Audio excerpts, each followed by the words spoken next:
Rumah susun, Mbak. Rumah susun. Berapa? Rumah susun. Blok 20. Kapan keluarnya dari Sebulan yang lewat, Mbak. berapa? Ya, sekitar sebulan yang lewat.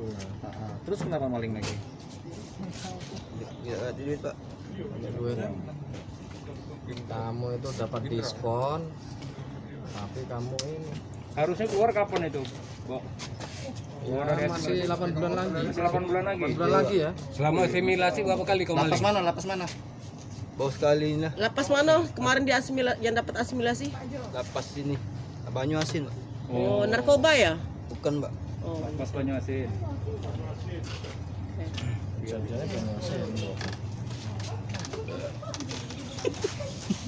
Asimilasi.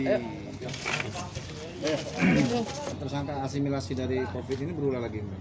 Ya, memang ini adalah residivis ya. Udah 3 kali LP yang dijalani berikut yang kita tangkap ini kaitannya dengan membongkar rumah, mengambil handphone. Kasus yang kedua yaitu PSK ini mengambil kabel listrik di gudang.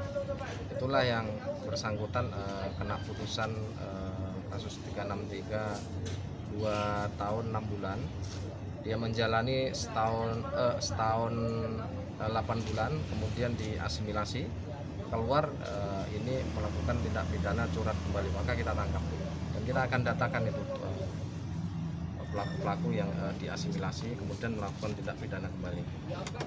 Mungkin ada ini kemudian tim khusus dibentuk atau dari Jatlandas untuk penanggulangan asimilasi. Kita sudah mempunyai data. Setiap pelaku kan memang target kita untuk menangkap pelaku 3C. Kemudian apabila pelaku itu adalah yang diasimilasi dari lapas, maka itu akan kami datakan, kemudian nanti akan kami berikan informasi untuk pengkajian tentang pelaku yang telah diasimilasi tersebut.